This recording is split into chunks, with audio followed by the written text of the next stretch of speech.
Desconfiava dessa pessoa aqui.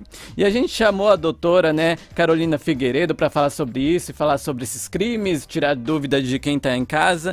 Ela já está aqui com a gente na mesa. Seja bem-vinda, Carolina. Olá, bom dia. Eu que agradeço de estar aqui, de receber esse convite para estar aqui com vocês, falar de um tema tão interessante, né, tão importante, e de esclarecer dúvidas, porque a gente tem essa questão moral como advogada de estar sempre esclarecendo, trazendo informação, né?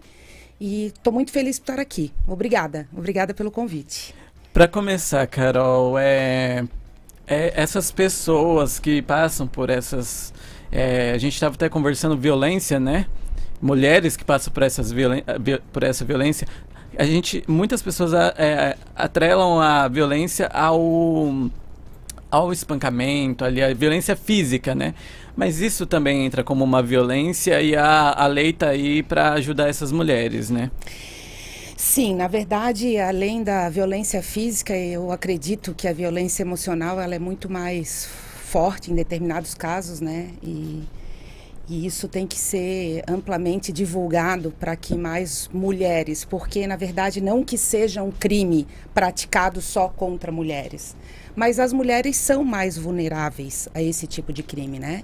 A pessoa tem várias terminologias que podem ser usadas, o estelionato emocional, amoroso, diversas, se a gente for procurar ter acesso à questão do que está divulgando hoje na própria lei ou na doutrina mesmo, né? A gente vai procurar vários conceitos disso. Mas ele chega, né? Se envolve, trata bem, aquela coisa toda, até se envolver e a partir disso começa a exigir, né? Dinheiro, presentes caros, né? E essa coisa toda vai levando a mulher a um envolvimento amoroso maior, a pessoa não sente, está ali envolvida, ele se relaciona às vezes com mais de uma pessoa, 2 ou 3 mulheres, e a coisa vai chegando no limite que depois que já está feita a situação, não consegue mais sair, porque ele começa a ameaçar, tirar fotos, divulgar, né? Então uma série de crimes que vai acontecendo ali, né? E às vezes a própria mulher tem vergonha, né? De denunciar uma situação dessa, né? Como eu fui burra, passar por uma situação dessa, né? Mas é uma situação que hoje a lei, em 2021, teve uma alteração do Código Penal que estabeleceu que a pena do estelionato em si, que é o artigo 171 do Código Penal, ele estabelece ali o crime é de 1 a 5 anos. E ele estabeleceu, aumentou a pena, que seria até de 4 a 8 anos, né? Que se for alguma situação de que a própria vítima, ela acabou dando argumentos para que o criminoso, né, digamos assim, ele praticasse isso com ela. Então, são situações assim que acontecem na internet, Facebook, que eles falam, até usam o termo fake lovers, né? Que vai surgindo dali, a questão do Tinder, tem até aquele caso que a gente havia comentado antes. Tem uma série, né? É o golpista do Tinder, né? Isso. E o golpista do Tinder a gente vê ali, é interessante para você que não assistiu ainda, assista. O cara, ele foi ali muito inteligente e não era assim, muitos casos que a gente vê desses golpistas, eles traçam muitos golpes em idosas, mas nesse caso eram mulheres jovens que caíram na lábia dele, um cara jovem também, um cara que no seu início era um cara pobre, mas que vendia ali uma imagem de rico, ele vendia diamantes, né? Então ele demonstrava tudo isso. Ele levava elas para jantar num jatinho particular, inclusive a ex-mulher e a criança ia junto, né?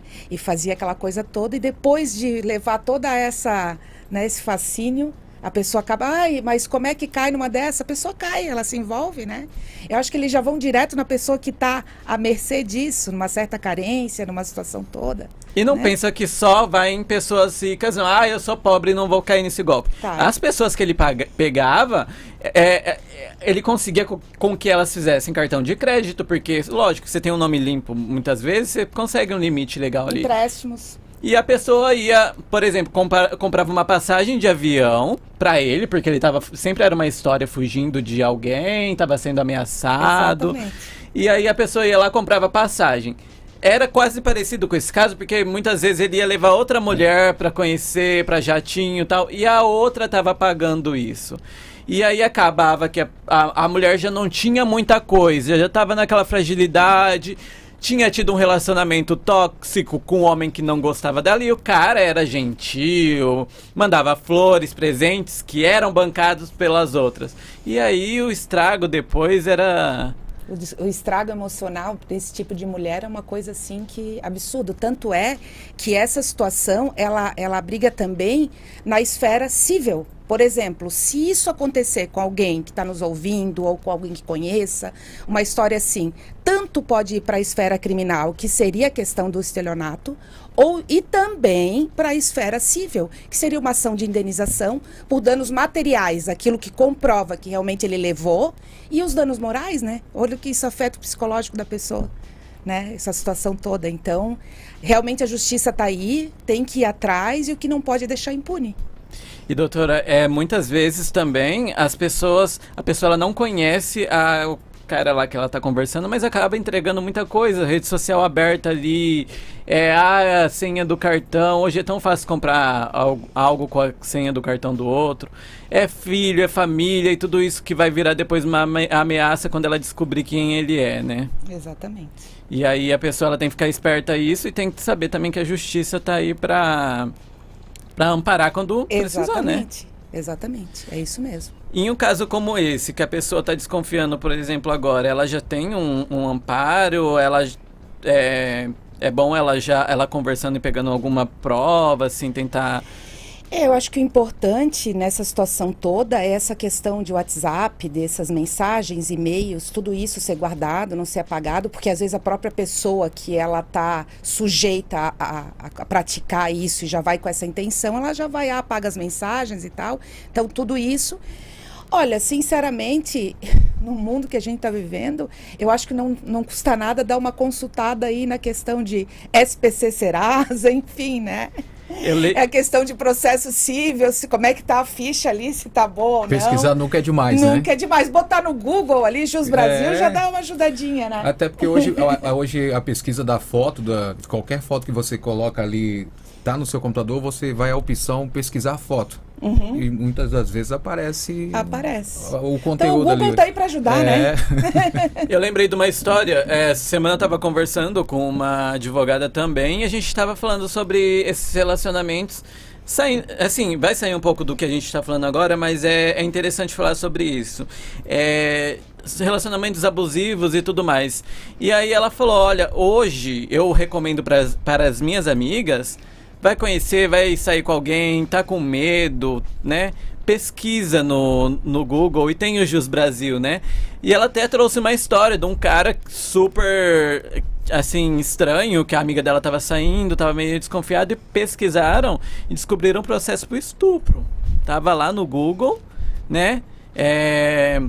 A informação ali e a mulher quase saindo com o cara ali com essa violência. Então hoje a gente tem isso nas nossas mãos, né? Antes de... Tem bastante mecanismo, né? Bem que isso também não é parâmetro, né? A coisa pode ser que tu seja a primeira vítima, né? Então, as 18 primeiras. As 18. Então, nada disso. Eu acho que é o bom senso, é analisar, enfim, né? Aquela coisa toda. Escutar talvez alguém da família que diga, olha... Dá uma olhada, não é bem assim, porque às vezes a pessoa que está envolvida, ela não percebe, né? Ou de repente, tem gente que usa nome falso, né? Também, verdade. Vai pesquisar, não vai achar porque aquela nem é aquela pessoa. É verdade. Aí lascou. Isso é um crime também? Sim, falsidade ideológica, né? É crime. E assim... É mais um daí. Então, e assim, pra quem se sente ameaçado por um ex, nem chega a esse caso, assim, tão grande assim, mas é um ex que tá fazendo fake, ele descobriu, então, que tem um fake ali interagindo. Isso é perigoso, então, pra essa pessoa que acha que é uma bobeirinha, um perfil fake... É um crime? Isso aí já tem, na verdade, não que seria um crime propriamente dito, mas já é um indício de alguma coisa. E se a pessoa vê, e se em algum momento ela se sentir ameaçada, em alguma circunstância ou situação, ela tem que ir na delegacia fazer um boletim de ocorrência. É que tem cidades maiores que a gente tem a delegacia especializada, que seria a delegacia da mulher, a delegacia da própria questão de internet, enfim, né? Aqui no nosso caso a gente tem a delegacia, mas tem gente qualificada para atender esse tipo de ocorrência, com certeza. E doutora, com esse cara aí que fez... Até, só não te cortando, é uma questão interessante, até por questão de estatística e por questão de que, aquele cidadão, ele já foi, tem outro BO contra ele, e se a pessoa for lá, ela já sabe que realmente tem. Então, é uma questão importante para livrar outras pessoas que possam vir sofrer essa situação. A doutora acha que esses números que vêm crescendo, eles são então de pessoas mais informadas ou porque vem realmente crescendo esse número de crime? Isso de opinião pessoal mesmo. Como assim? Não entendi. Esses números que vêm crescendo o número de denúncias de crimes da internet, a doutora acha que são pessoas mais informadas que estão procurando a delegacia hoje para fazer essa denúncia ou realmente vem crescendo o número de crimes assim? Não, eu vejo que vem crescendo o número assim. Hoje em dia as pessoas, assim, não digo... Uma maioria, grande maioria talvez, elas têm acesso, sabe procurar, né? Então eu vejo que vem crescendo cada vez mais. Ninguém mais quer mostrar a cara, né? As pessoas querem ficar por trás ali pra... Né? Porque tu nem sabe se de repente a foto vai ser... Enfim, eu acho que cresce sim. Isso ajuda. A internet tanto é boa como também é muito ruim em grandes aspectos, assim, né? Agora, uma coisa a gente tem que dizer, tem que tirar o chapéu para esse cara aí das 18, porque ele conseguiu engambelar um bom tempo. Em algumas ocorrências de incêndio, ele teve que inventar para conseguir se desdobrar aí no... O cara é bom, né? Até eu tava olhando na reportagem que ele tem uma conduta, assim, top dentro da corporação, né? O cara nunca teve nenhum procedimento administrativo, o cara é ninja. Ele investiu nisso, né? Porque investiu, era o segundo trabalho dele ali, né? Daqui a pouco ele vai virar coach pra dar dica. A gente tá vendo cada coisa nessa internet, não duvido nada. Pra você estar acompanhando a gente, acompanhando a entrevista, tem dúvidas pra jogar aqui pra doutora? Manda pra gente lá no nosso WhatsApp. A gente também tá aqui com o nosso Facebook aberto, ó. A Denétia Carvalho, boa tarde, queridos. Ligadinha aqui todos os dias. Obrigado pela sua audiência e pela sua participação. A gente está ao vivo também aqui na nossa live no YouTube. Você pode interagir por ali também e mandar a sua dúvida para a doutora.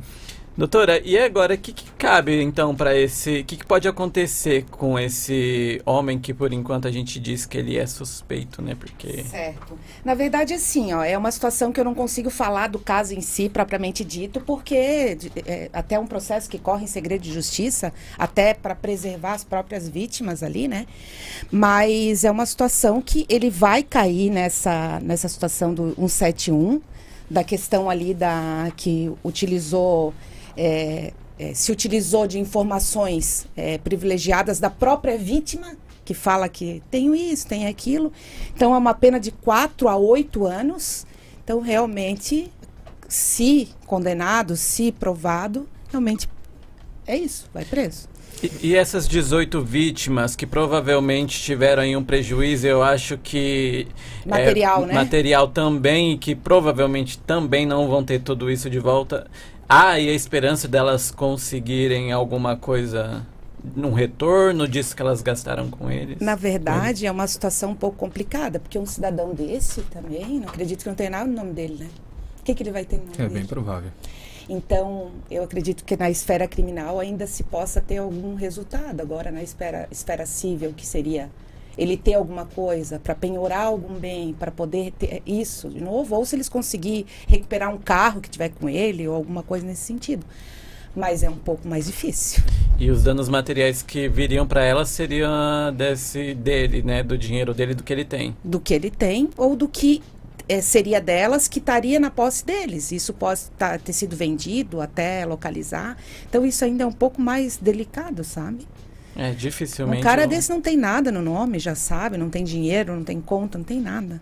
E usou na vida também, né? É uma passagem de avião que não volta, é um jantar caro que não volta. Exatamente, são várias coisas assim que não tem como uma viagem, né? É triste. Agora, trazendo também para outras polêmicas de família, assim, queria falar do Gugu. O Gugu, ele tem ali a mulher dele que não tá no testamento, né? Ela tá procurando ali, por ser mãe dos 3 filhos dele, participar dessa divisão. E aí há uma conversa, né? A gente não pode afirmar nada aqui de que ela seria só a barriga de aluguel dele, só para criar os filhos dele, e que ele teria um relacionamento homoafetivo também. Mas não entrando nesse mérito, em situações assim, não está no testamento, mas teve ali uma confirmação de que viveram juntos, tem 3 filhos. Há a possibilidade de essa mulher entrar num testamento, dela requerer isso? Na verdade, assim, o testamento é uma coisa que a pessoa estabelece em testamento em vida, determina o que vai ficar para cada um e ponto final. O último testamento é o que vale, né? Então ele morreu, fez o último ali que tá. Não tem como fazer casos excepcionais que pode se alterar. O que ele estava pleiteando ali era tentando provar que ele tinha um relacionamento amoroso com o Gugu. Ele não conseguiu provar.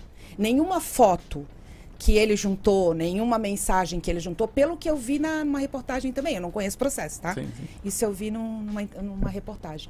Ele não conseguiu provar esse envolvimento amoroso. Então, o juiz já, eu acho que até de ofício já, né? Não teve nem questão de provas e tal. Determinou que não tinha. Agora, se ele tivesse no testamento do Gugu, sem dúvida, ele teria direito. E agora, uma pessoa comum hoje em dia, se é um casal homoafetivo e tem a prova, ela pode estar entrando aí? Claro, com certeza. Hoje em dia pode casar. Doutor, esse testamento, ele fica, quando a pessoa faz, ele fica num cartório? Como é que... O testamento, ele pode ser tanto feito de forma pública no cartório, ou ele pode ser feito também de forma particular, um documento simples com a assinatura de 3 testemunhas e estabelecendo. O que acontece é o seguinte, a pessoa que ela tem filhos ou pai, na verdade, se eu tenho filhos, eu só posso doar, deixar em testamento, doar não. 50% do que eu tenho. Os outros 50% são obrigatoriamente dos meus filhos. Eu não tenho filhos, mas eu tenho meus pais vivos. Então eu tenho que 50% só deixo para os meus pais e os outros 50% eu faço para quem eu quiser. Se eu quiser fazer só para minha mãe, enfim, né? Isso independe. E se eu não tiver nem filhos, nem pais vivos, eu posso doar 100% do meu patrimônio para quem eu quiser. Entende? Então, o que tu vai reservar na questão do testamento é esse 50%. O restante é para quem tu quiser. Então, nessa situação, ele poderia ter feito isso. Ele poderia ter estabelecido ainda mais um patrimônio gigantesco daquele, né? Que poderia fazer uma ressalva ali para uma questão dele, né? Porque eu já imaginei assim, tipo assim, né? Vamos supor, o Gugu em vida pensando...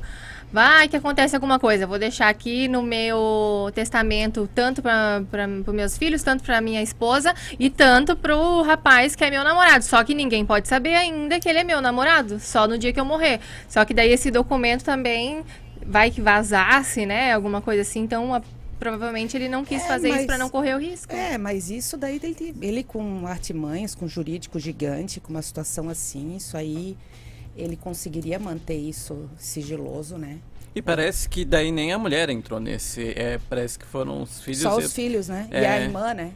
Eu acho que foi uma vontade dele quanto a... Ele poderia ter deixado para ela se fosse...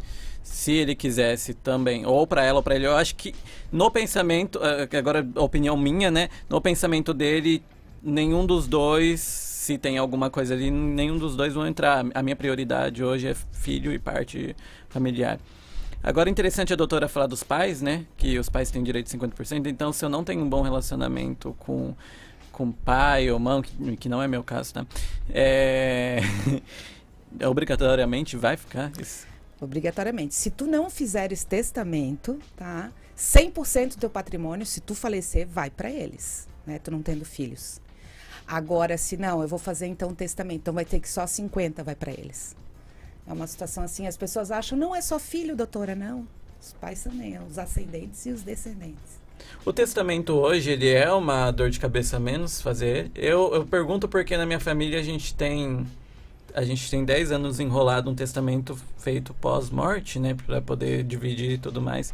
E hoje ele tem um custo grande pra gente, para fazer todas as papeladas de divisão ali, que se tivesse pronto, acredito que seria menos trabalhoso, né? É interessante fazer esse testamento ainda em vida? Na verdade, assim, o testamento é interessante porque tu já pode estabelecer o que cada um vai ficar, né? Então, isso seria importante para isso, para não ter aquela divisão, o filho quer isso, aquilo, e aquela loucura toda, né? Lógico que tudo é suscetível a uma anulação, né? Ainda pode vir um herdeiro dizer que aquilo não foi feito como teria que ser, que é nulo, enfim. Então, são diversas situações. A gente não tem uma garantia, né? O direito, ele é muito... ele não é uma coisa estática, né? Então, a gente nunca pode dizer, doutora, 100% de garantia não dá, é uma situação tudo. Mas, lógico, que um planejamento, né? Que seria um planejamento hereditário, que tu fosse estabelecer já o que é de cada um, com certeza depois ficaria bem mais fácil. E quando surge uma filha, um filho que ninguém sabia e tá pedindo ali a participação, provavelmente tem que fazer um teste de DNA e tudo mais, mas é provado que é filho, a pessoa já morreu, essa pessoa entra também, é dividido? Entra também, é dividido, direito de herança, com certeza, isso pode ser feito a qualquer momento, é um direito assim que não prescreve, né? Então, isso pode ser feito, faz o DNA e até vai ter direito da mesma forma, com todos os filhos que foram dentro do casamento, fora. Antigamente existia uma separação dos filhos ilegítimos e legítimos, uma coisa assim, totalmente fora, né? E não existe mais nada disso. Hoje em dia são todos filhos iguais, os direitos são iguais, toda forma. E é isso que tem que ser, né? Sim, sim. E se já aconteceu a divisão? Cada um tá com o seu... Vai ser feito, vai ter que ir em cima dos herdeiros e vai reaver a parte que seria dele. É interessante. Tem uma pergunta do ouvinte aqui, pode ser? A nossa amiga Lourdes, de Barra Velha, tem uma pergunta para a doutora. Oi, boa tarde. Eu gostaria de fazer uma pergunta para a doutora aí, se puder me ajudar, né? Eu tenho uma casa, ela está empenhorada pelo banco. Mas eu tô com câncer. Eu tenho câncer. Então, meu prazo de vida não é muito longe. Eu posso fazer um testamento colocando no nome de algum filho, de um dos meus filhos. Eu tenho 2 filhos. Ou no nome dos 2, eu posso fazer isso no cartório? Então, Maria de Lourdes, né? Isso. Oi, dona Maria de Lourdes. A situação, se a sua casa está penhorada por uma dívida do banco, é bem provável que se a senhora não pagar essa dívida, que eu também não sei o valor, a senhora vai perder essa casa, né? Porque, a não ser que é a única casa que a senhora tem, a única casa que a senhora mora, aí seria um bem de família e seria impenhorável. Mas, para isso, a senhora teria que informar o juiz e demonstrar essa situação para que a senhora não perca, né? E a segunda pergunta, se a senhora poderia passar já para os seus filhos, tirando a parte da penhora, se a senhora está doente e gostaria de passar, desde que a senhora passe para os seus únicos 2 filhos, não teria problema. O que a senhora não pode é passar, se tem 3, passar para 2, né? Teria que ser para todos os filhos. E doutora, uma coisa assim, mas... levando para o outro lado de herança, a gente também recebe herança de dívidas? Não, jamais. A gente recebe só o limite dos bens, né? Por exemplo, a gente ganhou uma herança de 500 mil reais, boa, né? Mas tinha dívida de 600 mil. Perde a parte dos 500, os 100 mil que teoricamente teria que pagar, não paga e morre, não. A gente só herda até a parte que tem de patrimônio. Perde-se todo o patrimônio para liquidar as dívidas, mas tu não tem que complementar o saldo. Deus me livre. Daí é sacanagem, né? Já pensou? Já não tá fácil fazer a dívida que tem hoje, né? Herdar ainda. Verdade. Dentro da minha família existiu o caso de a avó, né, da minha esposa, que tem um filho que é vivo, mas tem a filha que já é falecida. Nesse caso, as duas, tem as 2 netas. Uhum. As 2 netas herdariam a parte da mãe, é isso? Herdariam a parte igual, vamos supor, são 5 filhos, ok? A herança vai ser dividida entre os 5. Só que um deles faleceu e deixou 3 filhos. Divide em 5, os 3 vão receber a parte de 1. Entendeu? Entendi. É isso. É isso aí, não temos Temos mais participações? Não. Não. Queria agradecer, doutora, por ter vindo aqui, a gente esclarecer essa violência, né, como a gente estava conversando, que hoje a gente fala bastante da Lei Maria da Penha, que é interessante também. Acho que, por mais que ela seja bem falada, ela ainda não chegou em todo mundo, mas essa situação também do crime cibernético, ele... Não sei se ainda usa essa nomenclatura. Eu acho que ela também é pouco informada e ela também constrange a mulher na hora dela procurar ajuda, né? Eu acho interessante. É vergonha, né? A mulher se sente humilhada, né?